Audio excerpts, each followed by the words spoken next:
The year 1825 had been unkind to Fenbridge. It had been unkind for 10 years, in truth. But this particular autumn, the decay seemed to settle with a final, weary sigh into the very bones of the house. The rain, a persistent grey shroud over the Northumberland fells, found new paths through the leadwork of the east wing roof. Damp bloomed like ghostly flora on the silk wallpaper of the lesser drawing rooms. A profound and settled chill had taken up residence in the stone. A chill that had little to do with the season. It was the cold of a house that had lost its purpose. Fenbridge was a great house.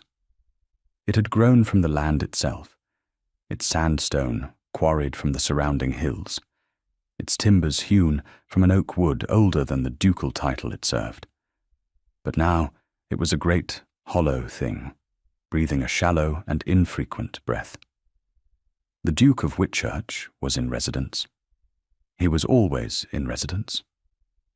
And yet the house felt empty. It was into this carefully curated emptiness that Miss Vivian Whitmare arrived, seated on the hard bench of a carrier's cart, with one small, scuffed trunk and a mind full of numbers.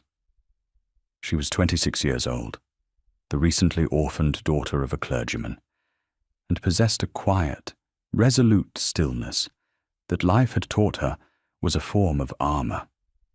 She did not look like a savior. In her plain grey travelling dress, with her dark hair pinned in a severe but practical knot, she looked like what she was, a woman of good breeding and no prospects, entirely dependent on the kindness of a relative. The relative in question was Mrs. Croft, her mother's elder sister, and the housekeeper at Fenbridge for 40 years. It was Mrs. Croft who met her in the cavernous, cold kitchen, her face a road map of worry. "Vivian, my dear child," she whispered, her hands fluttering as she took in Vivian's rain-spattered cloak. "You are here. Thank the good Lord, you are here." Vivian allowed herself to be enfolded in a brief, wiry embrace that smelled of lavender and beeswax. "Aunt Hortense, I came as quickly as I could." "The journey was not too terrible?" "The roads were poor, but the driver was kind," Vivian answered, her gaze already taking in the vast, understaffed kitchen. A single scullery maid scrubbed pots in a corner, her movements slow and listless. The great range, large enough to roast an ox, was mostly cold. Only a small section was lit, a kettle steaming morosely upon it. Mrs. Croft followed her gaze. "It is not as it was," she said, a tremor in her voice.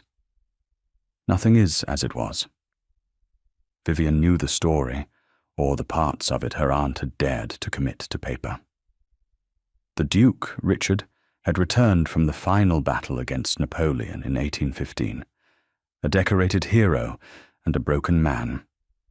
He had seen his younger brother, his closest friends, and half the men from his own estates fall at Waterloo. He had come home to Fenbridge, dismissed the majority of the staff, closed up most of the house, and retreated into a silence as vast and impenetrable as the surrounding moors. For 10 years, he had spoken to almost no one. For 10 years, he had dined alone, a single place setting at the end of a vast, polished table, eating whatever was placed before him without comment or complaint. He was a ghost in his own life. His Grace's— "Well?"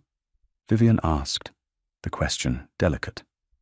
Mrs. Croft wrung her hands in her apron. "He is as he always is. He will take his ride at dawn, regardless of the weather. He will spend the day in his rooms. He will come down for dinner at precisely 7. He will not speak. He will not see us." She took a deep breath. "But the estate, Vivian. The estate is failing. The tenants are leaving. The suppliers are demanding cash. and there is no cash. The agent in Newcastle sends papers I cannot make head nor tail of. I am an old woman. I know how to keep a house, but I do not know how to keep it from ruin.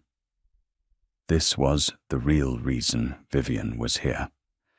Not just for shelter, but because she had inherited her father's methodical mind.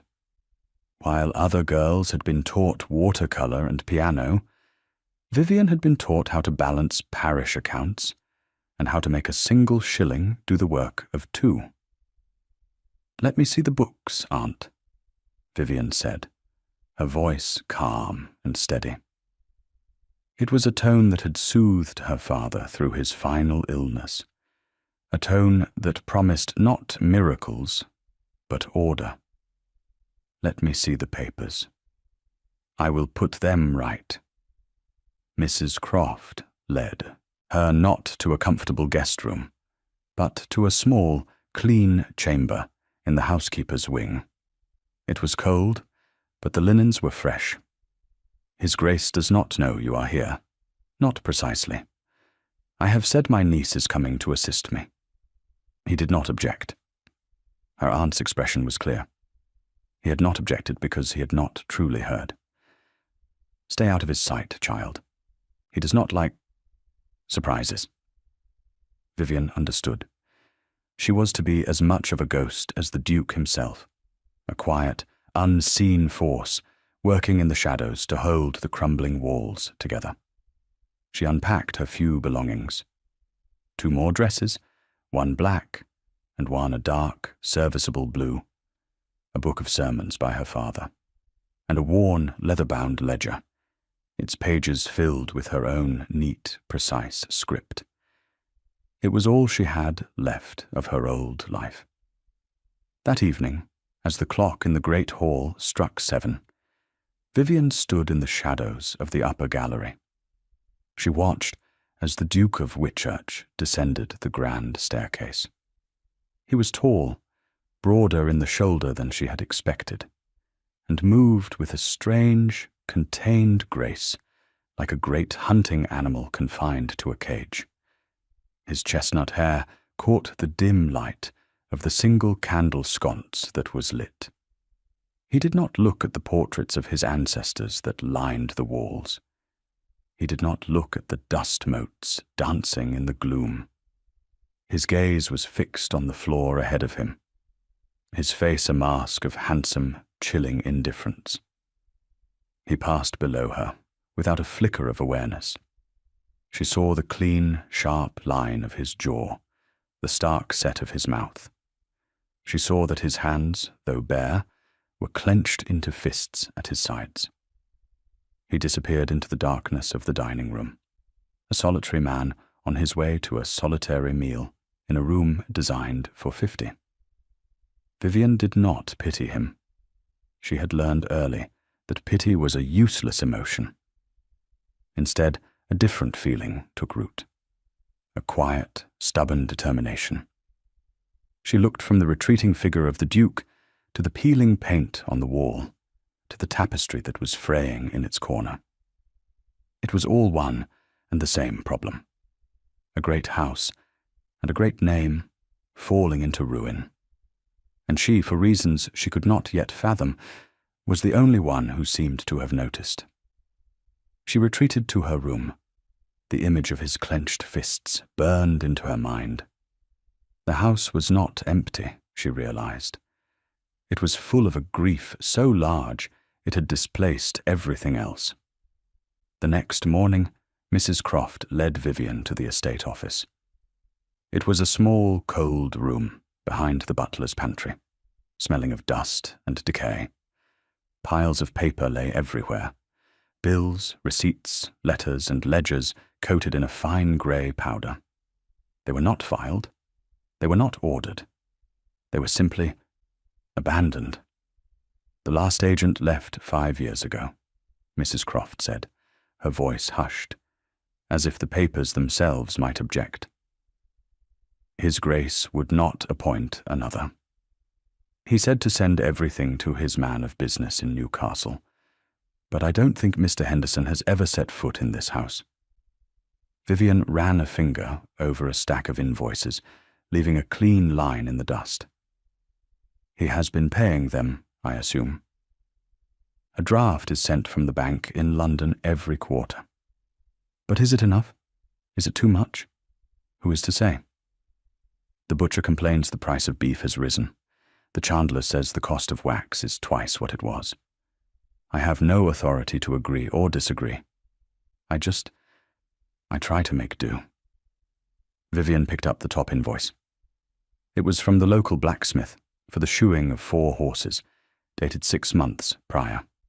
It was marked unpaid. Beneath it was another and another. A mountain of small, forgotten debts. This is not a muddle, Aunt, Vivian said softly, after an hour of silent assessment. This is a catastrophe waiting to happen.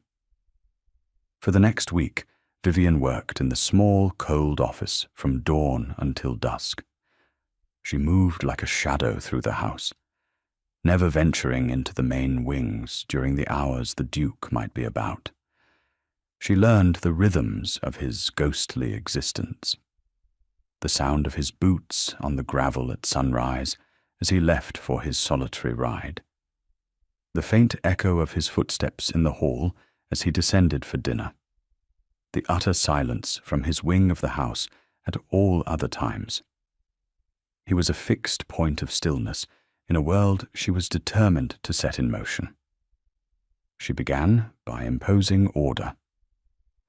She sorted the papers into piles.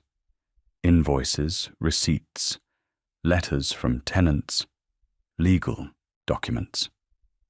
She sharpened quills, mixed fresh ink, and opened a new ledger.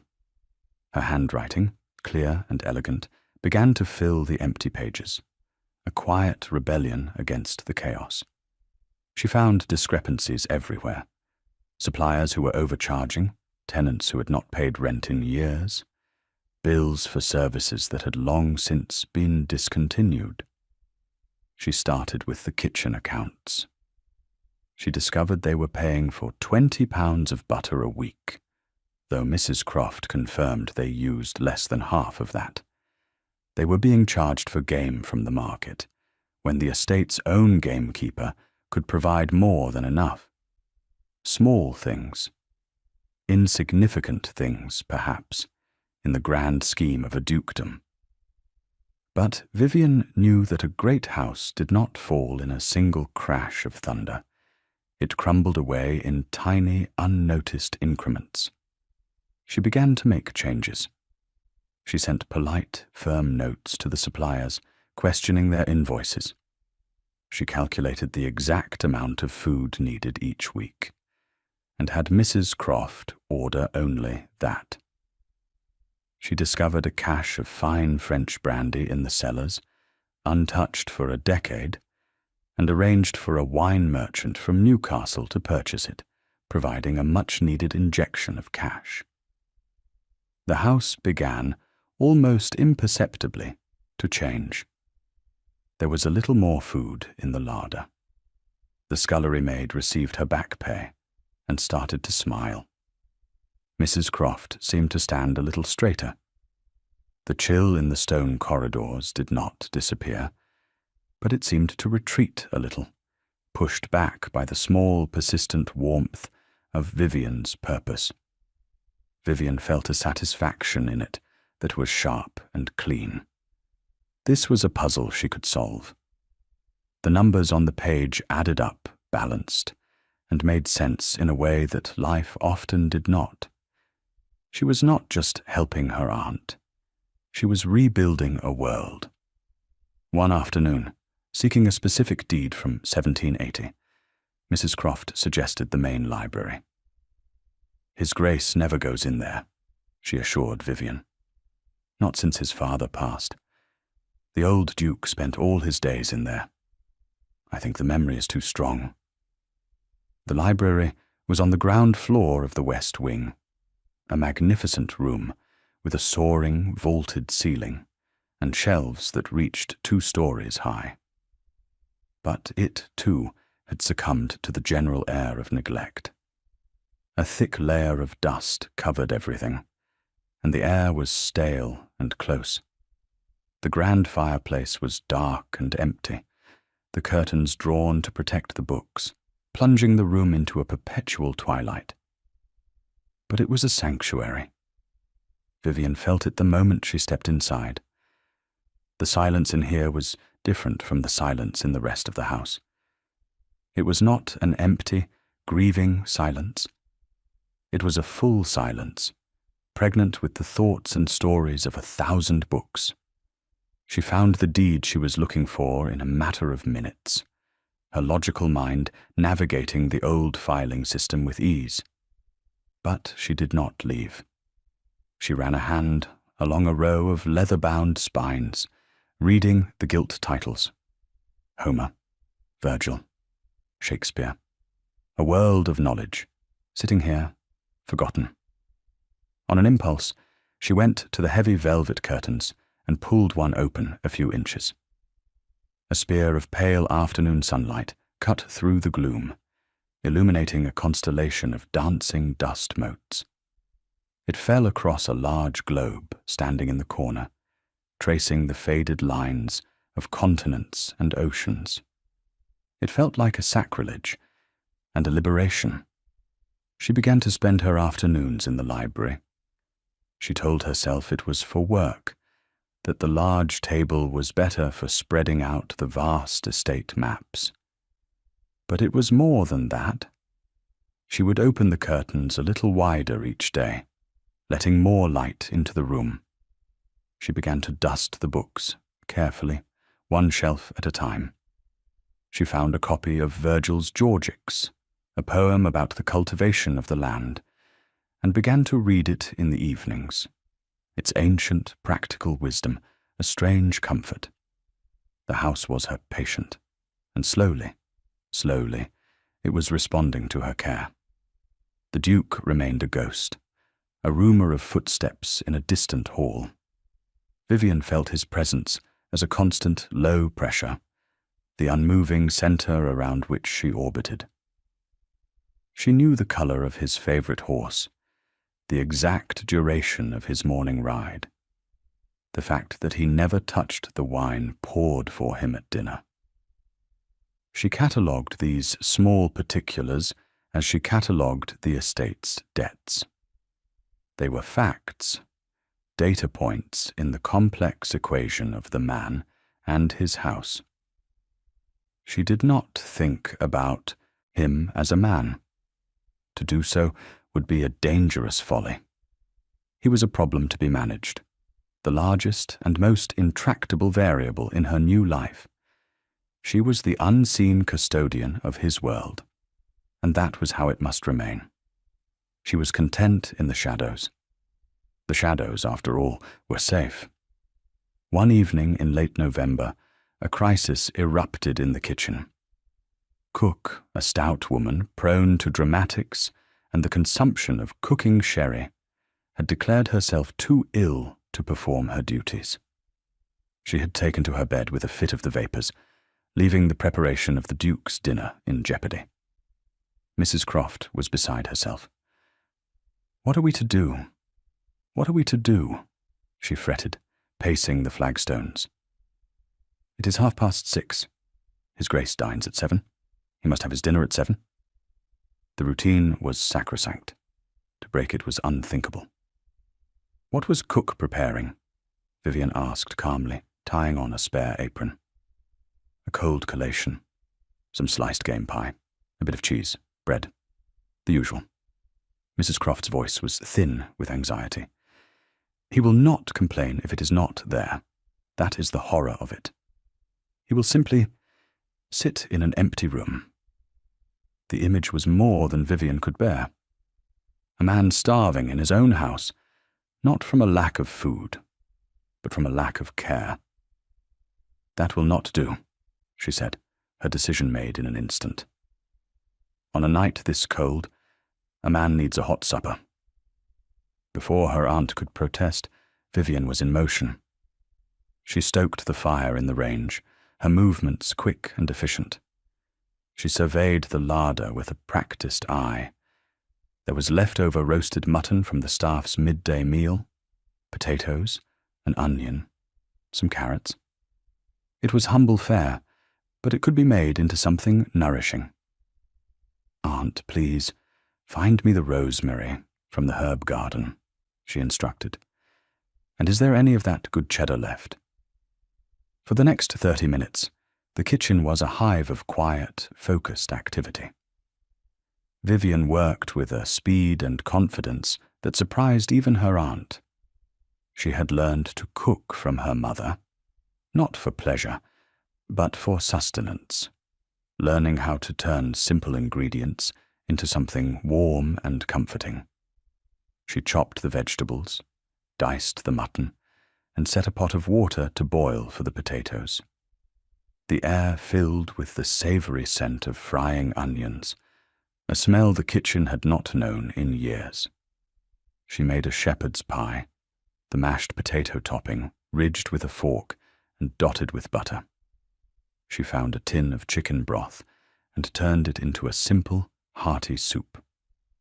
At precisely 5 minutes to 7, she ladled the soup into a bowl and placed the pie, golden brown and bubbling, onto a tray. "There," she said, wiping her hands on her apron. "A proper meal." Mrs. Croft stared at the tray. It was simple, rustic. It was not the kind of food a duke was typically served. But it was hot. It was real. It was an offering. "Who will take it up?" the scullery maid asked, her eyes wide. There was a moment of hesitation. It was the footman's job, but the one remaining footman was a doddering man of 70. "I will," Vivian said, before she could think better of it. She took off the apron and smoothed down her dark blue dress. She trusted no one else to carry it without incident. And more than that, she wanted to see this small act of rebellion through to its conclusion. She carried the heavy silver tray up the back stairs and along the service corridor that ran behind the main gallery. She paused at the door to the dining room, her heart beating a little faster than usual. She could hear the silence from within. She placed the tray on the dumbwaiter, gave the rope a firm pull, and waited. A moment later, the dumbwaiter returned, empty. She had done it. She had sent a small, warm signal into the heart of the frozen palace. She did not know if it would be received, but she had sent it all the same. She returned to the kitchen, her face betraying nothing of the turmoil within. An hour later, the footman came down to clear. He carried the empty dumbwaiter tray. The soup bowl was empty. The dish that had held the shepherd's pie was scraped clean. Mrs. Croft looked at Vivian, her eyes shining with unshed tears. "He ate it," she breathed. "He ate it all."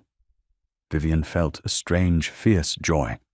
It was a small victory, a single meal, but in a house that had been starved of warmth for a decade, it felt like a revolution. From his solitary post in the vast, echoing dining room, Richard, Duke of Whitchurch, noticed the change. He noticed everything. His self-imposed exile had honed his senses, made him preternaturally aware of the small shifts in his environment. He noticed the way the draft from under the door seemed less persistent. He noticed the beeswax polish on the table held a deeper luster. He noticed the bread, for the first time in memory, was fresh. They were insignificant details, motes of dust in the great, still cathedral of his grief. He had built this life for himself, a fortress of routine and silence. It was his penance, for surviving when better men had not, for carrying a title he felt he had not earned, a life he did not want. The cold, tasteless meals, the echoing halls, the profound loneliness. They were the hair shirt he wore, a constant, private atonement. Then, one night, the routine was broken. He had come down to dinner at his appointed hour, expecting the usual cold pie, the dry cheese. Instead, a scent had met him on the stairs. A warm, savoury, unfamiliar scent. It was the smell of a home, a smell he had not encountered since he was a boy in his mother's nursery. It was so out of place in the sterile world of Fenbridge that for a moment he thought he had imagined it. But when he sat at the table and the dumbwaiter ascended, the scent became a reality. A bowl of steaming soup, a dish of shepherd's pie, its potato crust golden and inviting. It was not ducal fare. It was the food of the fields, of the kitchens, of the common man. It was the food his men had dreamed of in the cold mud of Belgium. He stared at it for a full minute.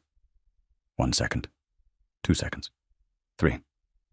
It was a disruption, a message. He did not know what it meant. His first instinct was to reject it, to send it back untouched, to reinforce the walls of his isolation. But he was hungry, not just for food, but for the warmth that emanated from the simple, honest meal. He picked up his spoon.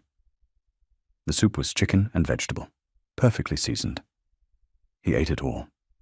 He moved on to the pie. The mutton was tender, the gravy rich. It tasted of care, of effort. When he was finished, he sat back in his chair, a strange feeling settling in his chest. It was not contentment. He had forgotten what that felt like. It was something else. A disquiet. The meal was an intrusion, a question asked of a man who had forbidden all questions. He did not sleep well that night. The ghosts were more restless than usual. He saw their faces in the dark, young men from his village, men he had led to their deaths. He had promised their mothers he would bring them home. He had failed. The warmth of the meal felt like a betrayal of their memory, a comfort he had not earned. The next morning, he broke another of his own rules. After his ride, instead of retreating to his rooms, he went in search of Mrs. Croft. He found her in the linen room, counting sheets. She started when she saw him, curtsying so low she nearly fell over. "Your Grace?" It had been years since he had sought her out. He felt a flicker of something that might have been guilt at the fear in her eyes. "The dinner," he said. His voice was rough from disuse. "Last night." "Yes, Your Grace. I hope it was acceptable." He ignored the question. "Cook was ill?" "Yes, Your Grace. A sudden indisposition." He waited. He was a master of waiting. He could outwait generals, politicians, and frightened housekeepers. Mrs. Croft's composure began to crumble. "It was my niece, Your Grace, Vivian. She has come to help me. I am not as young as I was. She meant no disrespect. Cook was unwell, and she did not wish for Your Grace to go without a hot meal. A niece, a new person in the house, an unknown variable. He did not like it. I was not informed." "No, Your Grace. It was my oversight. She is very quiet. She keeps to my rooms. You will not even know she is here." But he did know. He had known for weeks, though he had not known what it was he knew. The subtle shifts, the quiet improvements. It was her. This Vivian. He gave a curt nod and turned to leave. He had the information he needed, but as he reached the door, he stopped. He did not turn around. "The soup," he said to the doorframe. It required more salt. And then he was gone, leaving Mrs. Croft staring after him, her hand pressed to her heart. It was the first opinion he had offered on his food in 10 years. We'll take a very short break. If you don't want to miss new stories, please subscribe to the channel. Richard told himself he was angry. The intrusion was unforgivable. His house, his sanctuary of silence, had been breached. He resolved to put a stop to it. He would tell Mrs. Croft her niece must leave. The thought gave him a grim sort of satisfaction. But he did not do it. Instead, he found himself watching, listening. He started to notice things. A flicker of movement in the gallery when he came down for dinner. The faint scent of lemon oil in the air. The discovery of a book left on a table in the hall, a marker in its pages. He picked it up. Virgil. He found her in the library. He had not entered the room since his father's funeral. It was his father's heart, the place where the old Duke had reigned, surrounded by his books and maps. For Richard, it was the room where he had received the news of his commission, where he had last seen his father's proud, hopeful face. The memories were too sharp, the ghosts too numerous. He had been drawn there by an unfamiliar sound, the soft rustle of paper. He pushed the door open silently. The room was transformed. The heavy curtains were drawn back, and the grey light of a winter afternoon streamed in, illuminating the space. The air was clean. The dust was gone. And in the centre of the room, at the great library table, sat a woman. She was bent over a large, sprawling map of the estate, her dark hair catching the light. A ledger was open beside her, and she was making neat, precise notes with a quill, her brow furrowed in concentration. She was wearing a simple, dark blue dress. She looked as if she belonged there, as if the room had been waiting for her. She was the niece. Vivian. He watched her for a long moment, unseen in the doorway. She was not beautiful in the fashionable sense. Her features were too serious, her expression too intent, but there was a harmony to her face, a quiet intelligence in her clear, focused eyes. She was a figure of profound stillness, of absolute purpose. She was everything he was not. He stepped into the room. "You are trespassing." She did not startle or cry out. She simply lifted her head, her expression unreadable. Her eyes were a cool, clear grey, the colour of the winter sea. She looked at him directly, without fear or supplication. "No, Your Grace," she said, her voice low and even. "I am working." He walked towards the table, his boots echoing on the polished floor. He looked down at the map. It was covered in her notes. Red ink for debts, black ink for assets, green ink for potential. She was dissecting his home, or his history, laying it bare on the table. "This is my library," he said, the words sounding childish, even to his own ears. "It has been neglected," she replied, not unkindly. "Like the rest of the house." The sheer audacity of it left him speechless. No one had spoken to him with such plain, unvarnished truth in a decade. "My aunt is old and tired," she continued, as if sensing his confusion. "The accounts were in chaos. The estate is bleeding money. Someone had to put them in order. You did not, so I did." He stared at her, a whirlwind of emotions swirling within him. Anger, indignation, and something else, something he could not name. A grudging respect. "You think you can save this place with your little book of numbers?" He sneered, the cruelty a reflex, a shield. Her gaze did not waver. "No, Your Grace. I think I can show you how it can be saved. But only you can save it." She gestured to the map. "The north fields are lying fallow, but the soil is good. They could be leased for barley. The west woods are full of mature oak that could be sold for timber, with enough left for the next 100 years. Your tenants have not had their cottages repaired since the war. They cannot pay rent if their roofs leak and their fields flood." She spoke with a passion that was as quiet and intense as she was. She was not talking about numbers. She was talking about a living, breathing entity, about the land, about his duty. He felt a sudden, suffocating pressure in his chest. He turned and walked to the window, staring out at the bleak winter landscape. "You know nothing of my duty." "I know that a title is not a privilege, but a responsibility," she said softly from behind him. "My father taught me that, and he was only a vicar." Silence fell between them. It was a different kind of silence than the one he was used to. It was not empty. It was filled with her words, with the challenge she had laid at his feet. He should have thrown her out. He should have been furious. But all he felt was a profound weariness, and a flicker of something he had long thought extinguished, a spark of interest. "Continue your work," he said without turning, "but do not presume to know what is best for this house, or for me."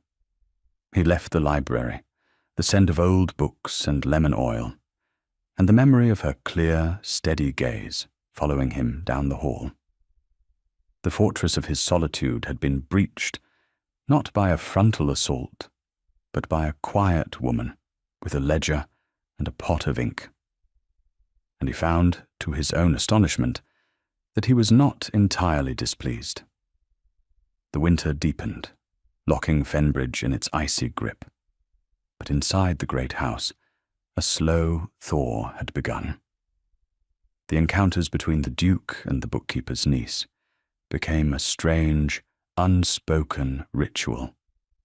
Richard found himself drawn to the library, the one place he had avoided for so long, now the only place in the house that felt alive.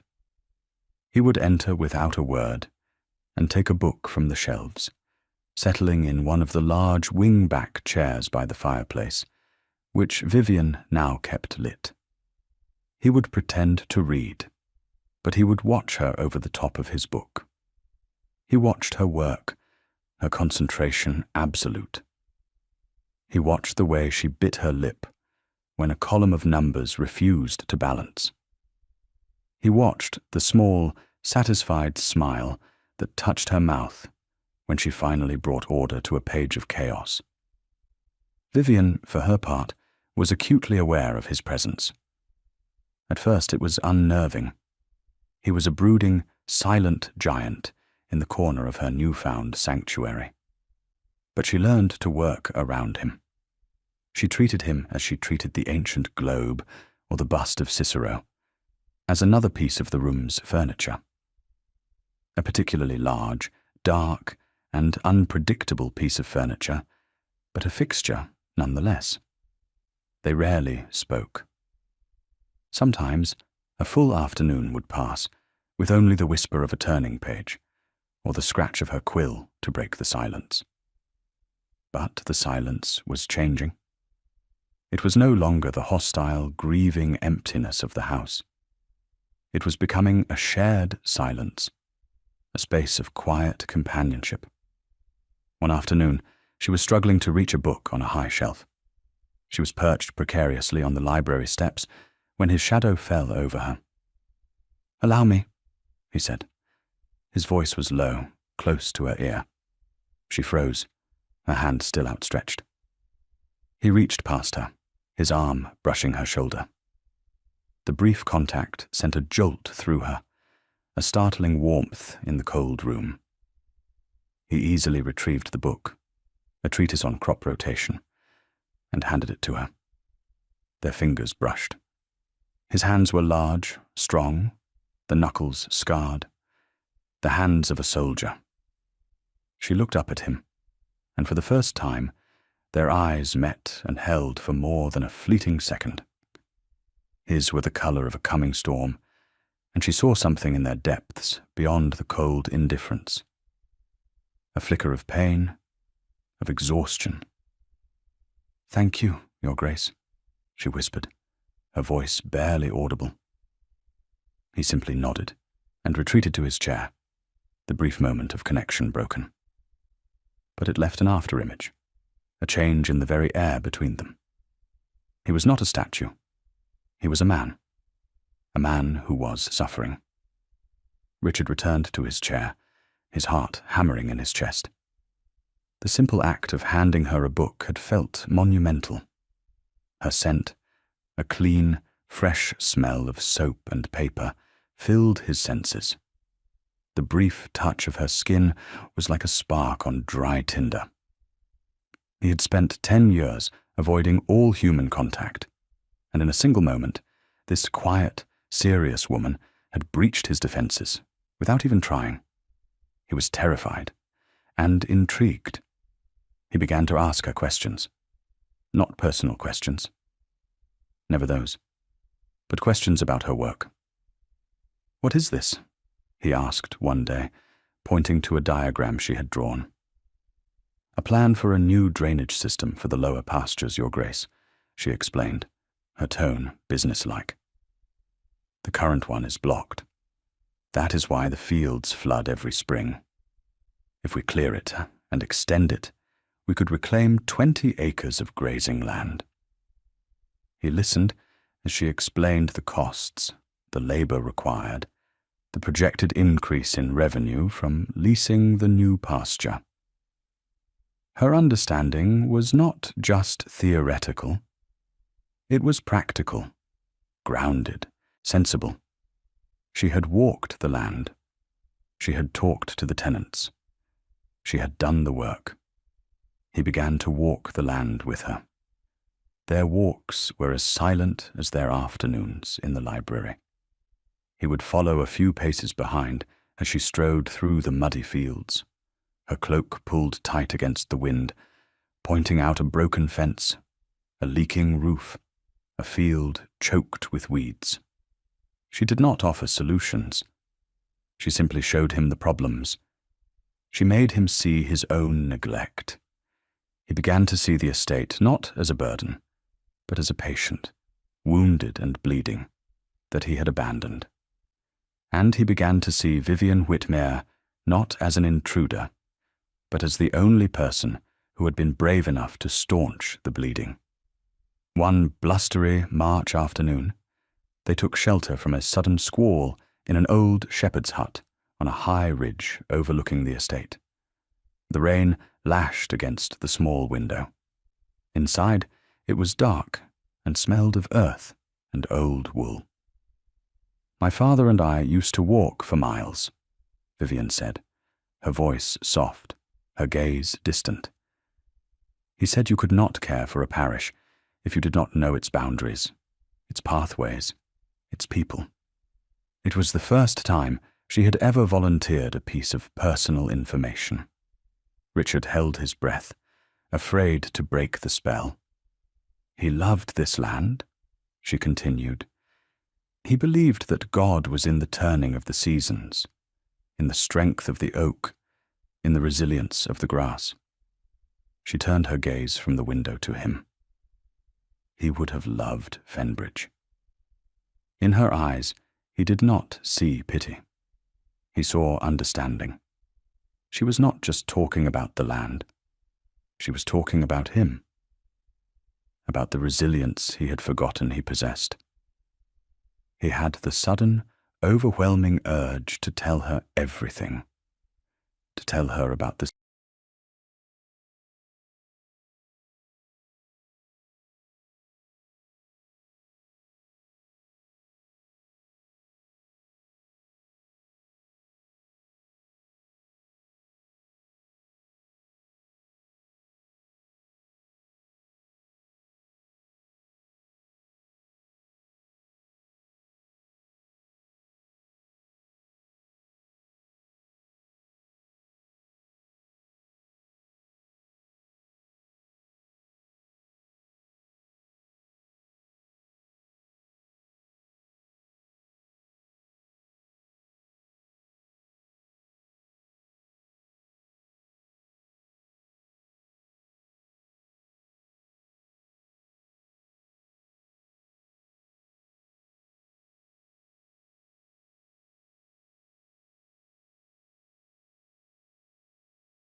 it was gratitude.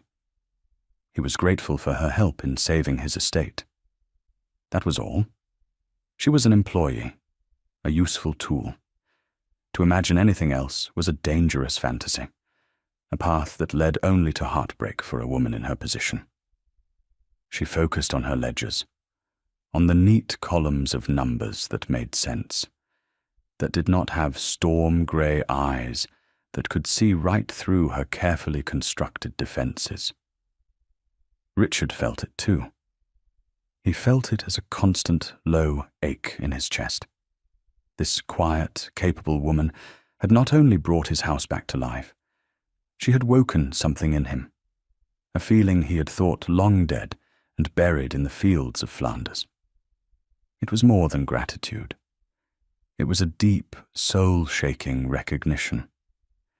He saw in her a strength and integrity that humbled him. He wanted to close the distance between their chairs, to take her hand, to tell her what? He did not have the words. One evening, he made a change to his own rigid routine. Instead of taking his solitary meal in the great dining hall, he instructed a bewildered footman to set a table for one in the small, intimate breakfast room that overlooked the newly repaired gardens.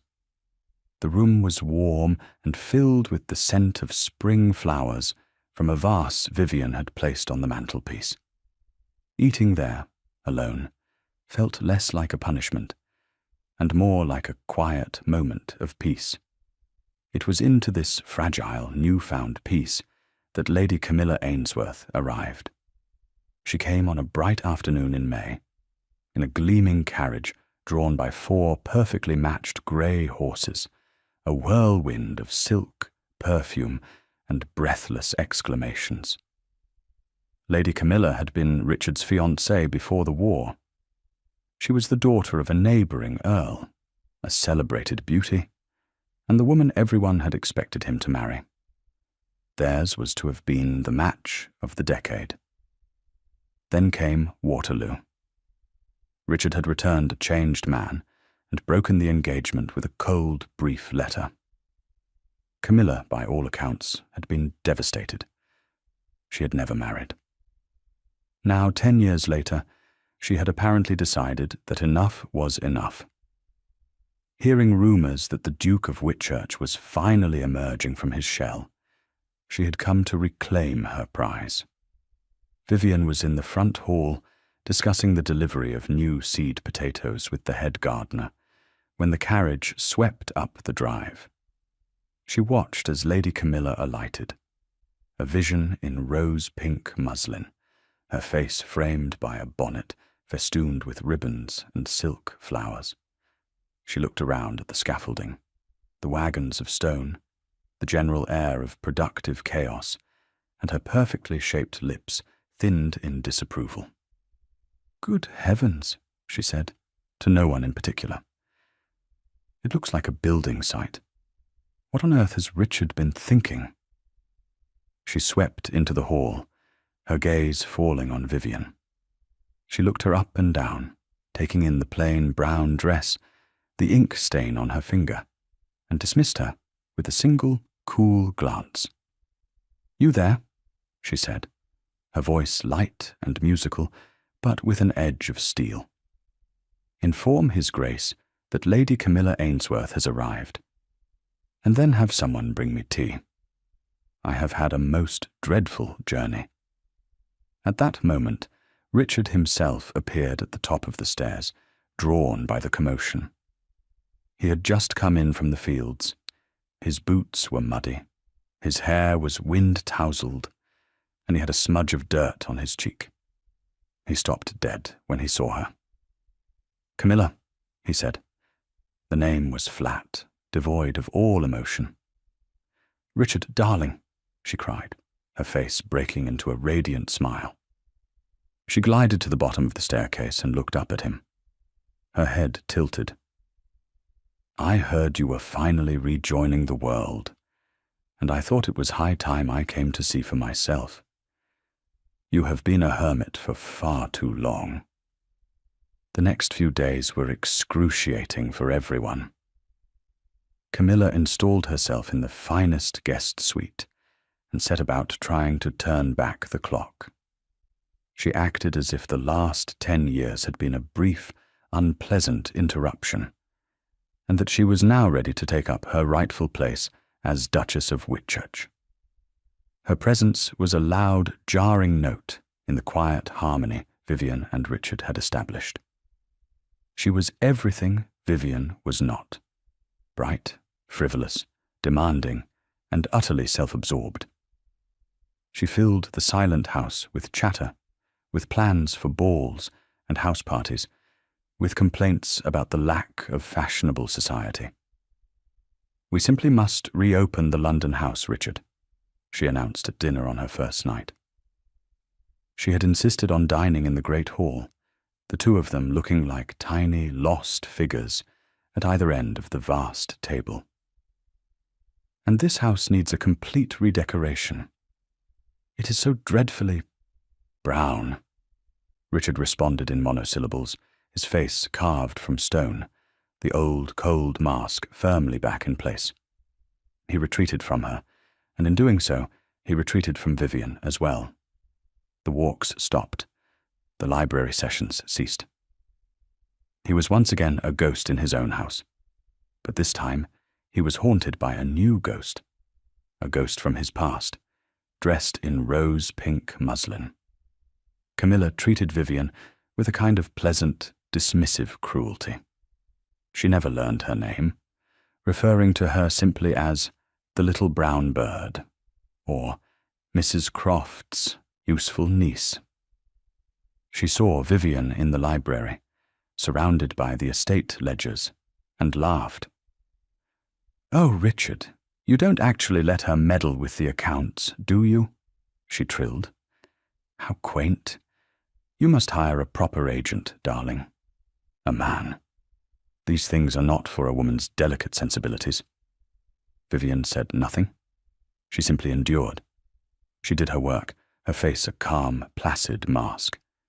But inside, a storm was raging. It was not jealousy. It was a fierce, protective anger. Camilla did not see the real Fenbridge, the living, breathing entity that was slowly healing. She saw only a backdrop for her own social ambitions. She did not see the real Richard, the man scarred by war and grief who was fighting his way back to the light. She saw only a duke, a title, a prize to be won. The situation came to a head a week after her arrival. Camilla, determined to force Richard into the role she had chosen for him, decided to host a dinner party. She invited her father, the Earl, and a handful of other local gentry, who were still on speaking terms with the reclusive Duke. "It will be a new beginning, Richard," she declared, ignoring his stony silence. "A relaunch. We will show the world that the Duke of Whitchurch is back." The preparations threw the household into chaos.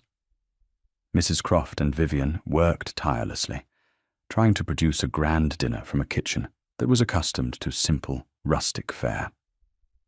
Camilla swept through, criticizing everything, changing menus, demanding flowers that were not in season, and generally making everyone's life a misery. She was not a monster.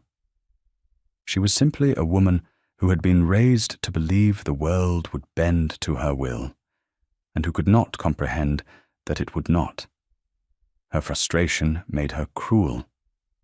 Vivian watched her, and for the first time, she felt a sliver of understanding. Camilla had also been a victim of the war, in her own way. She had been left waiting for a man who had never come home. Not really. Her life had been put on hold, and now she was trying to force it back into motion, using the only tools she had: charm, beauty, and a will of iron. It was sad, as well as infuriating. The night of the dinner party arrived. Vivian, her work in the kitchen done, retreated to the library. She could not bear to be a witness to the charade. She tried to lose herself in her ledgers, but the sounds of the party, the murmur of conversation, the clink of glasses, the forced laughter, drifted down the hall, each sound a small torment. She knew this was the end of her time at Fenbridge. When, not if, Richard married Camilla, there would be no place for her here. She would be the dowdy, overreaching niece of the housekeeper, a reminder of a time they would all want to forget. The thought was a cold, hard knot in her stomach. She had come to love this house, this land. She had come to care for its broken master. It was a foolish, hopeless affection, and it was going to break her heart. The library door opened. Richard stood there, dressed in formal evening attire. He looked pale and utterly exhausted, a prisoner in his own fine clothes. "It is loud," he said, his voice strained. "Yes, Your Grace." He walked into the room and closed the door, shutting out the noise. He came to the table and looked down at her work, at the familiar comfort of her neat columns of figures. "She wants me to be someone I am not," he said, his voice barely a whisper. "Someone I have not been for a very long time." "I know," Vivian said softly. He looked at her then, a desperate, hunted look in his eyes. "What do I do, Vivian?" It was the first time he had used her given name. It hung in the air between them, a fragile, beautiful thing.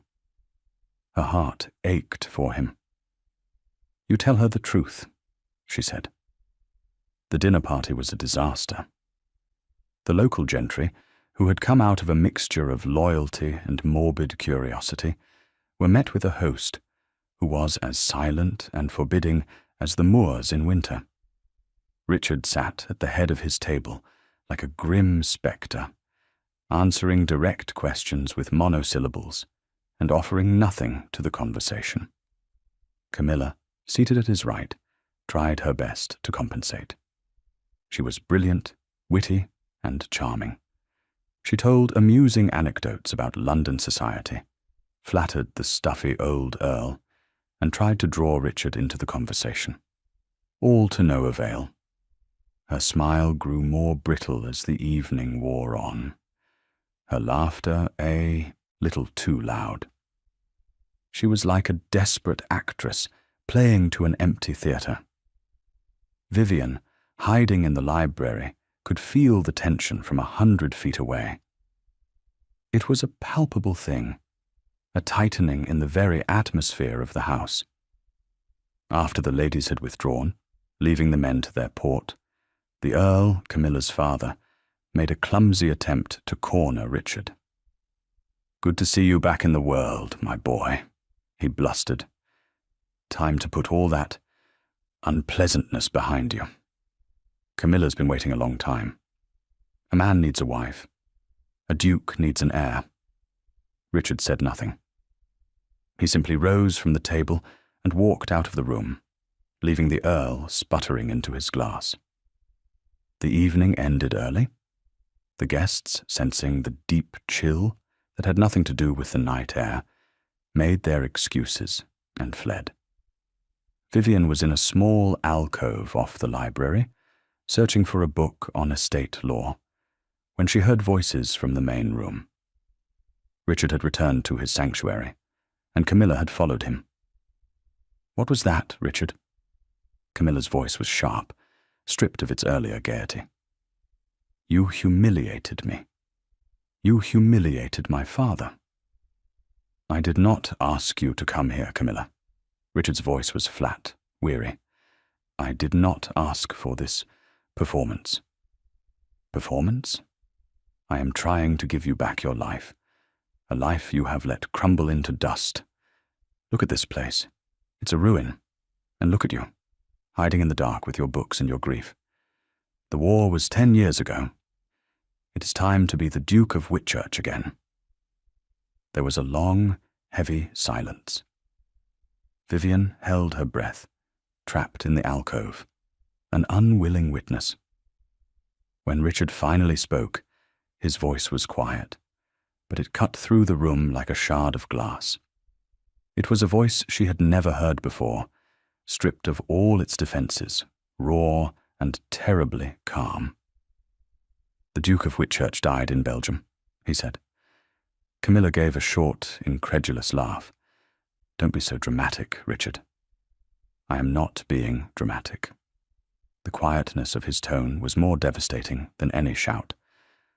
"I held my brother in my arms as he died.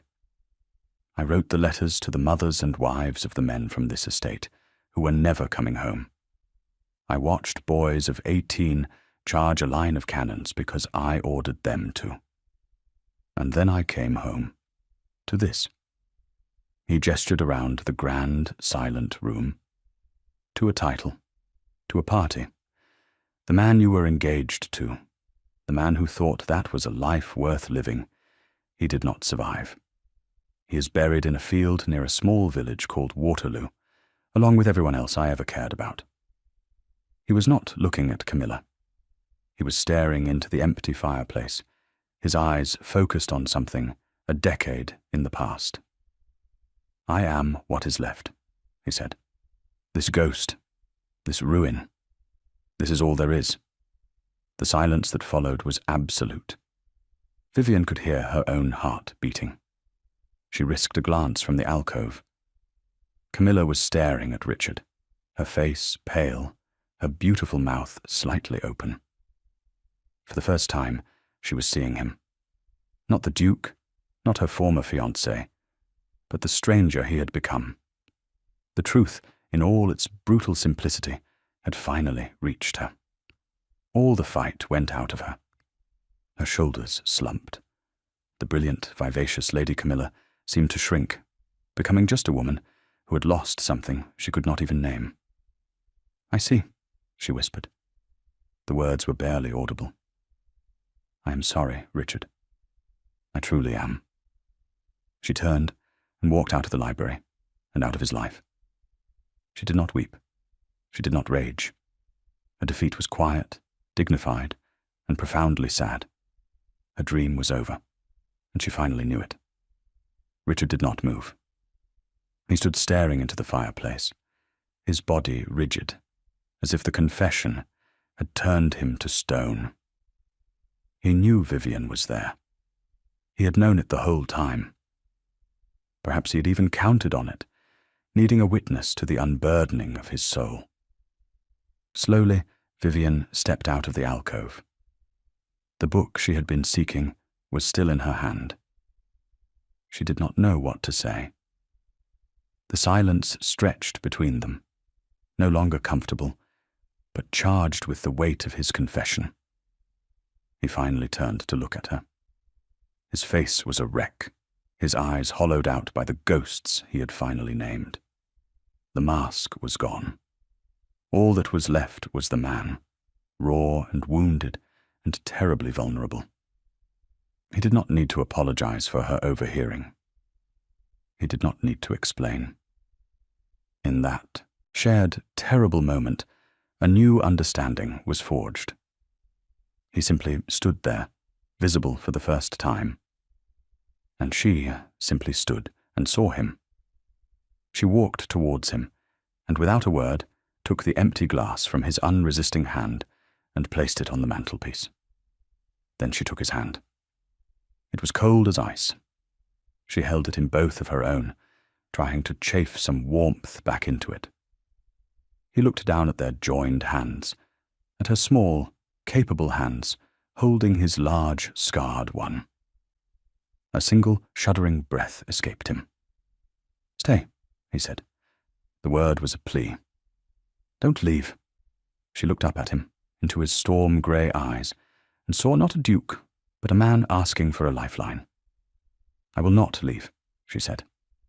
And in the quiet promise, in the simple, steady pressure of her hands, the house and the man finally began to heal. 1 year later, summer had come to Fenbridge, a deep, verdant, glorious summer. The gardens, once choked with weeds, were a riot of colour and scent. Roses climbed the newly repaired walls, and the lawns, thick and green, swept down to a lake that sparkled in the sun. The sound of hammers had been replaced by the drone of bees and the laughter of children, the sons and daughters of the tenants who were celebrating the harvest from fields that were, for the first time in a decade, fertile and productive. The house itself seemed to breathe the summer air. The windows were thrown open, and a warm breeze stirred the curtains. The rooms were filled with light. The ghost of grief had not been banished, but it had retreated to the shadows, its power diminished. In the library, which was now the heart of the house, Vivian, now the Duchess of Whitchurch, sat at the great table, a ledger open before her. But she was not looking at the numbers. She was looking out the window at her husband. Richard was standing by the lake, talking to the head gardener. He was dressed not in the fine clothes of a duke, but in the simple, practical attire of a landowner, his sleeves rolled up, his face browned by the sun. He was smiling. It was not a wide, easy smile. It was a quiet, tentative thing, something he was still learning how to do. But it was real.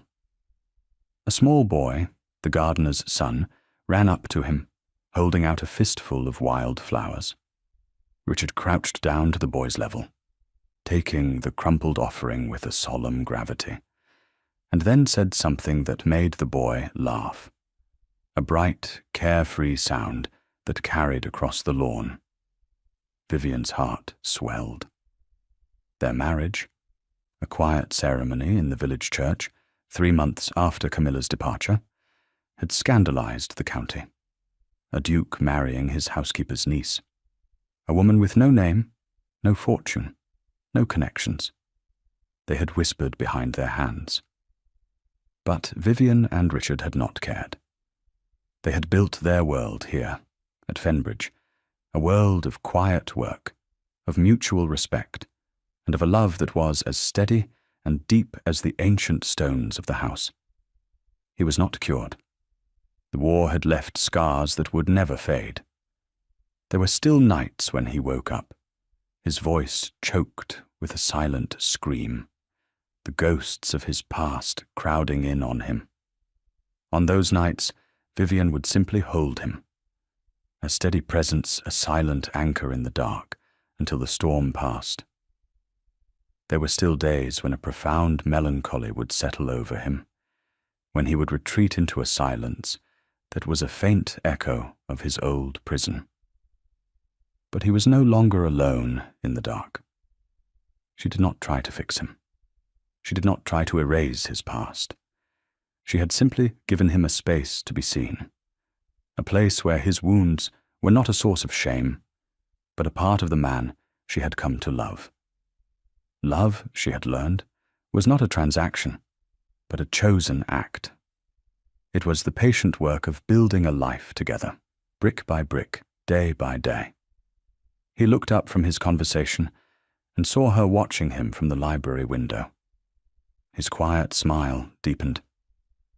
He said a final word to the gardener and began to walk towards the house, towards her. Vivian closed her ledger. The accounts were balanced. The estate was thriving. But her greatest accomplishment was not in the numbers. It was in the steady sound of her husband's footsteps on the gravel path, coming home. She rose to meet him. He entered the library, bringing the scent of sun and earth with him. He came to her and took her hands, lifting them to his lips. "The accounts can wait, my love," he said, his voice a low murmur that still sent a shiver down her spine. "Everything is in order, Your Grace," she replied, a teasing light in her eyes. "Richard," he corrected her softly. "My name is Richard." "I know," she said, her smile matching his. He was not the man he had been. He was not the man he was supposed to be.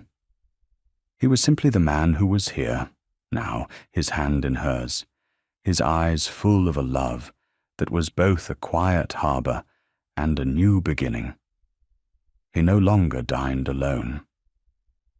And in the great breathing house of Fenbridge, that had made all the difference. Thank you for listening to the story all the way to the end. Please tell us which city you're watching from and what the story made you feel. Don't forget to subscribe so you won't miss new stories.